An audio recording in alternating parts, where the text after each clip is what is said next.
Hey guys, it's Kevin Amson here for Shameless, Season 5, Episode 9, Carl's First Sentencing. And I didn't really know how this episode was going to be because, of course, I've really been having a big problem with Shameless. And I have to tell you guys, out of all the shows I'm watching, Shameless is probably the most frustrating show I'm watching right now. I really want it to be great, and it's just not great. It's a good season. It's not a great season like last season was. And to be honest, guys, this episode was kind of boring. I'm going to be honest. I was kind of bored by this episode. A lot of the plots I really didn't care about, and especially Frank's plot, I didn't care. And my biggest thing this episode, though, is that the Sammy and Frank plot, that whole thing I've been having problems with, it's not even in this episode, but I still had a lot of problems with this episode because it was just boring. I was bored by it. I didn't really care as much. There were only a few plots I actually cared about, and let's just get into it. Now, let's first talk about Lip's plot, because I really like what they did with Lip's character last week. I definitely really enjoyed that. I kind of found his thing to be boring this week. I really did. I mean, the main storyline was basically Lip, and I kind of found it to be boring. I'm going to be honest. I was kind of bored by Lip's plot, and I usually really like Lip's character, but I think his plot this week was just boring. I really was not into it, so Lip's basically resigned himself to being kicked out of school since there's no way he'll send him enough joints to raise tuition, and he striked his RA responsibilities and altogether completely given up. And although the inevitable dropout doesn't stop him from auditing classes he shouldn't be taking, and that I found very interesting. I thought that was really good. A good way to start his plot, definitely. I'm like, okay, this is going to be interesting. But it just got a little bit boring here because he arrives at the discussion section of Dr. Maura Isles, and she's played by Sasha Alexander, and she plays this critical therapy professor named Helene, and he makes such a strong impression that despite his technical unenrolled status, she lets him sit for the class provided he goes to office hours afterwards, and when he gets to Helene's office, she's already found out that his time at school is up, which partly explains why they're so bold that they act on the sexual tension almost immediately. And I thought this was kind of stupid, honestly. Just the fact that Lip and her got into a relationship, I don't like this whatsoever. I think it's weird. I mean, he's technically with Amanda, but he's technically not with Amanda, and I just think it's kind of stupid that they could have done anything with this teacher, and they put her in a relationship with Lip. And to me, this just seems like they don't know what to do with Lip anymore, so they're just going to give him a relationship. Because Lip always has to be in some sort of relationship. Can we ever have a storyline where Lip is not in a relationship? I want to see Lip on his own, doing something for himself, and not a relationship. I'm kind of tired of him. I mean, Amanda is great for him. I love Mandy, but I don't like this. So, at his dorm, frustrated student is waiting for Lip to do something about another dorm resident who's been stealing things, namely weed, from other rooms, and Lip tracks down this kid, Joaquin, and finds out that he's actually a computer science major who can ostensibly hack into the financial aid system and fix Lip's dilemma. The only problem is they can't use an on-campus computer. So, unless it is traced back to them. So, Lip can't take Joaquin up on his hacking offer yet. And so, nothing particularly life-changing has happened for Lip in the past 24 hours. So, I was kind of just bored by this. I mean, it's the same stuff over and over again. He's trying to stay in this class, and it's boring to see, because, I mean, he just turned to Amanda. I don't understand why he didn't just turn to Amanda. Or, honestly, Lip has two choices. Turn to Amanda or come home. Why doesn't he come home to Frank and all them? I understand he feels bad that he couldn't come home to Ian. He had that whole speech last week. But that is definitely an option, that he could just come back. And I understand he doesn't feel right with doing that. But at the same time, I mean, you really want to spend your life just trying to find money so you can stay in this class? I just found it to be boring. And we see the same financial aid guy as before, who was clearly touched by his story despite not being able to offer help, and, of course, he told him that he wasn't going to help him. However, now he has to give his old roommate, is now the CEO of a booming topless maid company, and he's offered to pay Lip's tuition until the grant kicks back in. So Lip thinks there's a catch where there isn't one, at least not until we've met this investor, who was kicked out of college, and I thought this was interesting. So basically he's kind of creepy, I have to say. And that night, Lip heads back to Helene's house for an invitation. He delivers the bad news that he's staying in school, which means no more fraternizing with the teacher, and she asks how he got the tuition, and for a moment, Lip wonders whether she had anything to do with the money. And I don't know if she really had anything to do with it, but I don't really want her to do anything with it because I don't really want her in the picture right now. I just find it weird that Lip is having these relations with a teacher. I mean, seriously, you could give Lip's plots last season were so much well done. I really enjoyed them a lot more than what this is. I like seeing Lip be the family man of the Gallaghers. I definitely like seeing that. I like seeing him be the family comes first kind of guy, and I understand that's why he doesn't want to go back to, that's why he doesn't really want to continue working with all of them, because he's kind of he feels like he did this to himself. He feels like he shouldn't go back to them. I do understand that. But what I find very annoying about this and just frustrating is just that you could give him anything and this is what you give him. Plus, keep in mind, this is the main plot of the episode and it's very boring. And basically, she introduces Lip to an Austrian painter that shares his eyebrows as they have sex. And when they finish, she's sleeping with her husband. Suddenly arrives, but he offers to make Lip an omelet instead of throwing him out. But of course, open marriages are a good idea when your wife is that hot and everything. And that's basically what happened to Lip. So nothing relatively that big happened, except now he has someone to give him money. And I don't really like it. I don't really like the direction it's heading. I want to see him turn back to Amanda. I want to see that happen. I don't like the direction that's headed, and I just found it to be kind of boring. Let's get to Carl and Chuckie. I really don't care about this anymore. I'm going to be honest, guys. I don't care about this storyline anymore. I think it's stupid. I think that they are dragging this out way too long, and I don't really care about it. I really like the beginning where Fiona and Sammy had that conversation, and how Fiona talked to Sammy about how Chuckie, nothing really that good would have happened to him anyway. So they're taking two very different approaches to preparing their boys for the judge. Because, of course, Sammy's telling Fiona that, Gus wants something to do with her and everything, and Fiona's trying to convince Carl to show some semblance of remorse, because at least then he can knock off a few months from his sentence, and I think that's a good idea overall. His publicity-appointed lawyer says that he give up the drug dealer, but Carl knows better than to rat. The best Fiona can do is dig up some of Lip's old clothes, ones with collars, and try to make Carl look as presentably upstanding as possible. Now, that I really like. That I thought was really well done here.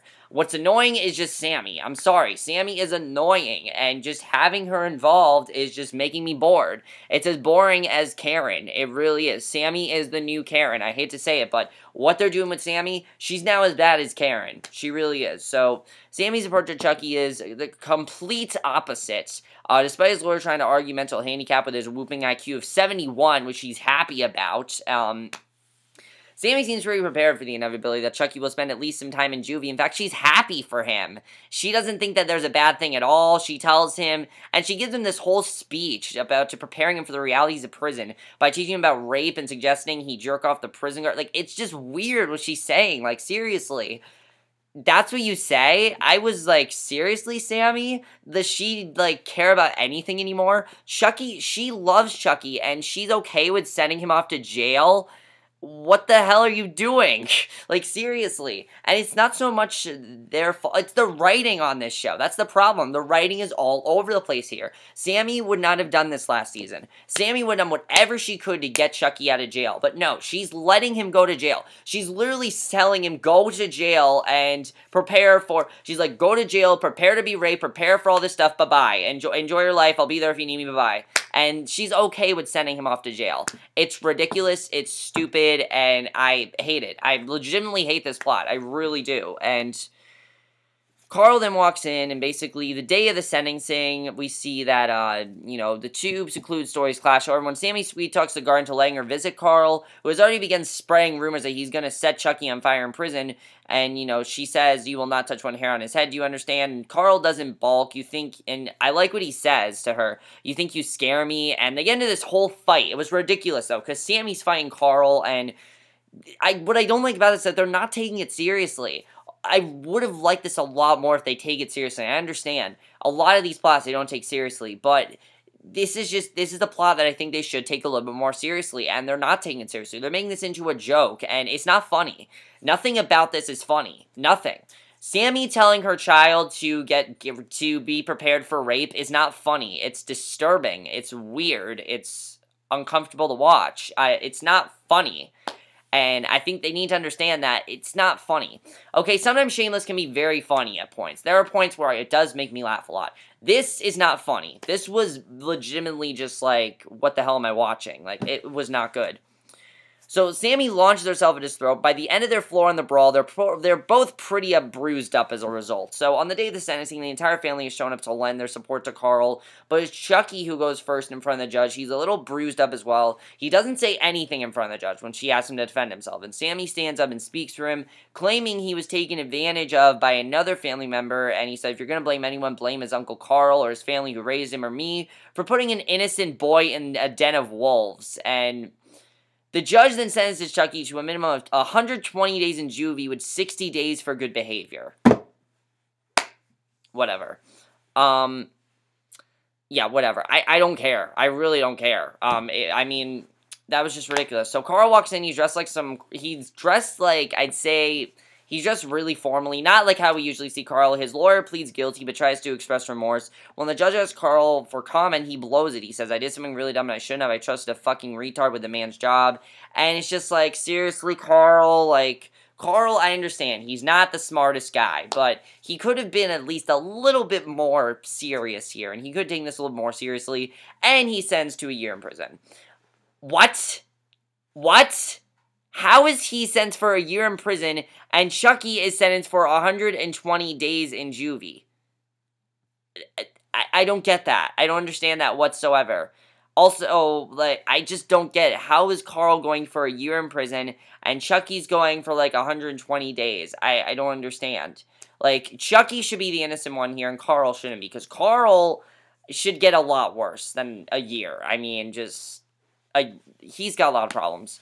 So the Gallagher's go yell at him, which is understandable. He's excited. He'll learn special skills like making fake IDs, earning street cred, and he's happy about going to juvie. And on the bus to prison, Chuckie is immediately scooped up by a gang of neo-Nazi skinheads who, on his forehead, via a makeshift pencil, pen, needle, tattoo machine, which Carl is snatched up by another crony of his drug dealer who found out that he didn't snitch and is thusly happy to reward him. And suddenly, this is now Orange is the New Black, but the male version. And I thought this was stupid because we've seen prison storylines before. We saw it last year with Fiona. I don't need another prison storyline. I'm sorry. We saw it with Fiona. I don't need to see Carl in jail. It's boring. It's been there, done that, and it's stupid. I don't like it. So yeah, that plot, I don't care. I really don't care anymore about that plot. I don't care what happens in it. I don't care what to show there. And we're gonna get to the stuff that I really did care about.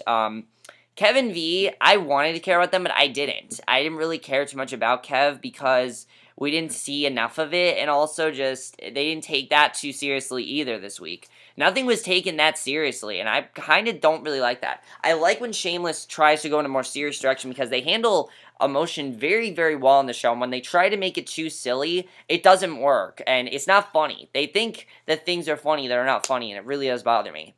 So Kev is taking the college party scene by storm. He arrives at the dorm just in time to see Lip go to class, and in the morning, he's accompanied by two Trilledettes who claim that he's their rape walker, aka someone who escorts them home to make sure they arrive safely and unraped, which is kind of fucked up. But a few hours later, Kev receives a phone call from a random sorority girl who received his number and asked him to help her get home. She's sitting on the floor next to a pool table at a bar, so we know she's at least legitimately seeking his help for the right reason.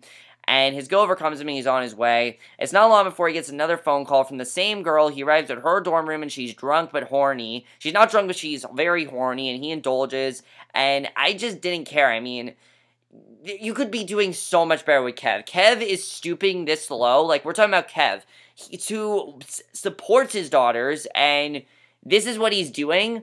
He's setting the wrong example for his daughters. He's setting the wrong example for anyone. And it's ridiculous to see. I don't like it. I think it's stupid. And just this whole thing, I didn't care. I want to care about their plot, but I don't. And the only thing I really cared about was the ending here. One of them says to him that if you want to treat your girl right, go get a wife. And Kev says that he already has one. He whips out his phone to show them pictures of V, which makes all the guys drool over themselves. And Kev begins an entire monologue about how bedrooms and bang make way for bills and babies. And it's in this discussion of the perils of getting older that Kev has the epiphany he should have had weeks prior. And he starts to realize that V kind of does have a point, and you can tell that he definitely is starting to see the light here. And that's really the only thing I care about this plot. I didn't care about the beginning. beginning. I didn't care about anything there. I just thought it was dumb.